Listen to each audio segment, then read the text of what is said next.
The earth is waking up from the winter sleep. It's getting warmer and greener, trees are starting to bloom again, and everything is ready for a new year to start. Yes, the Iranian New Year.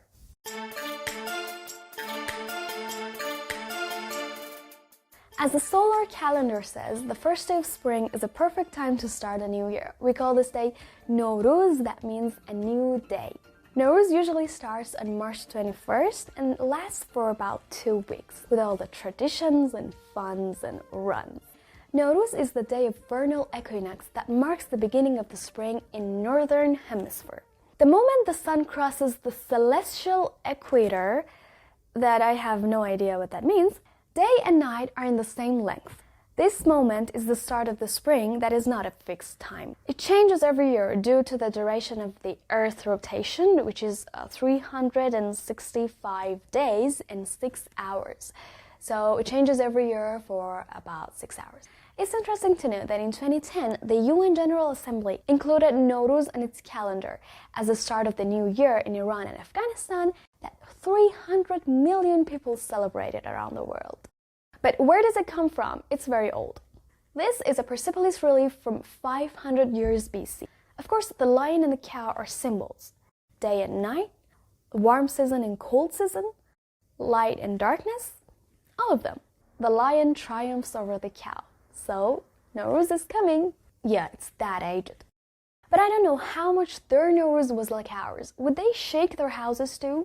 Yeah, the first thing we do for Nowruz is khune tekuni, that literally means shaking the house.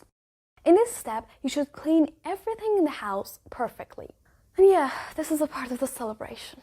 It starts about a month before Nowruz, or more, or less. It depends on your mom. And it's all about refreshing. You shake your house carefully and prepare it to welcome the new year. At this point, there's always a happy woman on TV who says, "It's not all about cleaning the house. You should wipe all the hatred out of your hearts too. It's the best time. Go and make peace with your friends and don't carry all those bad feelings with you into the new year." Okay, I'll try it, but honestly, Nowruz has too much expectations from us.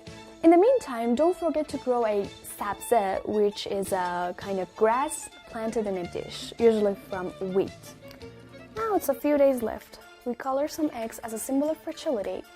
And then, shopping! You have to have new clothes for the new year.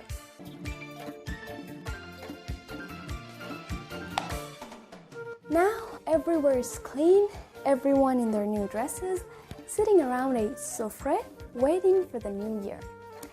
Sofre can be translated to tablecloth, but it's not just for the table. Actually, the traditional way to use a sofre is to put it on the floor, on a Persian carpet, and sit around it. This sofre is called, or it's going to be called, sofre haft sin, or the 7 S's. We put 7 items that start with the letter S on it. As you know, the number 7 is special. It's a holy number in many cultures. But the S's, each of them has a meaning. Sib symbolizes beauty and health. Serke or vinegar shows satisfaction and eternity. Samanu, a great dessert or food, I can say, that I think most people just buy and never eat. But it's very nutritive and very healthy because its sweetness comes from wheat germs, not sugar. And it's also very early. People used to make it from a long, long time ago. Sear or garlic represents medicine and health. Sumak is a sour spice that people mostly use on 2 occasions, hafsin and kebab. It makes it very delicious. Sumak represents patience and new beginning. Patience for a new beginning. Sanjet represents love and wisdom. Yes, these two get along so well here. Now, the most important one, sabze, represents rebirth.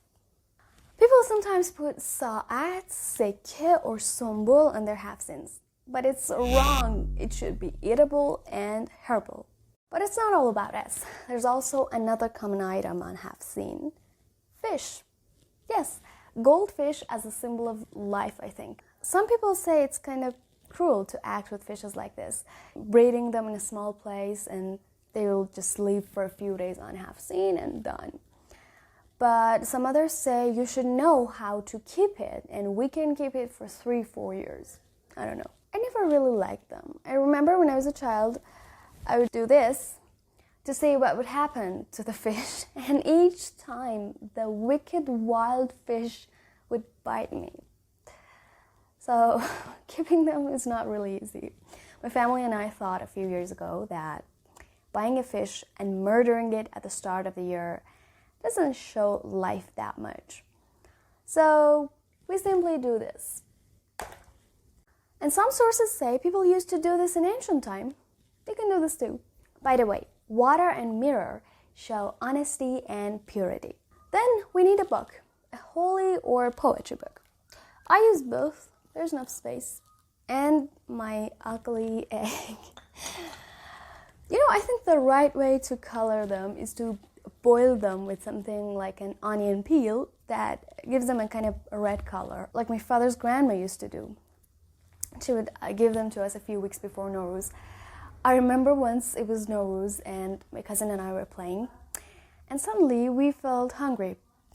So we simply peeled the eggs of half-seen and ate them. When our parents found out, they were panicked. They thought that something's gonna happen to us, but nothing happened and we're still alive. The point of the story was that half-seen has magical features. Do not underestimate it. And of course, to complete the celebration, we need some sweets as a symbol of sweetness. Okay, it's ready. But I always wondered why S? And did the ancient people really do all these things? I mean, they wouldn't do something just because it's interesting, or they didn't have Instagram to compare their half-seens together. So I studied about it, and the result was noticeable. When I look at the current half-seen, it's easier for me to accept what some experts believe. The story of half-seeni instead of half-seen. Apparently, the tradition of growing grains at the start of the year has deep roots in Iranian culture. In the old period, before Nowruz, people would plant some grains on top of some columns made of clay, and they were kept until the last day of Nowruz. Each of these plants were more fertile, would produce a better crop that year, and were chosen to be the product of the year. But as I told you, it wasn't just a decoration. They would wait until their sabzes made new grains, and then they would make bread with them. So it really makes sense to me. With the pass of time, Sini or salver turned to Sin, which is a letter in the Persian alphabet. Oh my god, there's no half-seen. Oh, my life was a lie? I should bake bread out of my sabza to be a true Iranian? No, there's no need to do that. You know what? I think the most important S here is sofra. No matter what's on it, it gathers us together on the most beautiful time of the year. The essential part is sitting around one thing, everyone looking at it, and praying for a better year in silence. And then, Happy New Year! There are a lot of kisses and hugs and Sal No Mubarak. And a 2-week holiday that on its last day we go out and enjoy the nature and set our sabzas free, and then just going back to ordinary life and school, and I think we can finish here. Sal No Mubarak.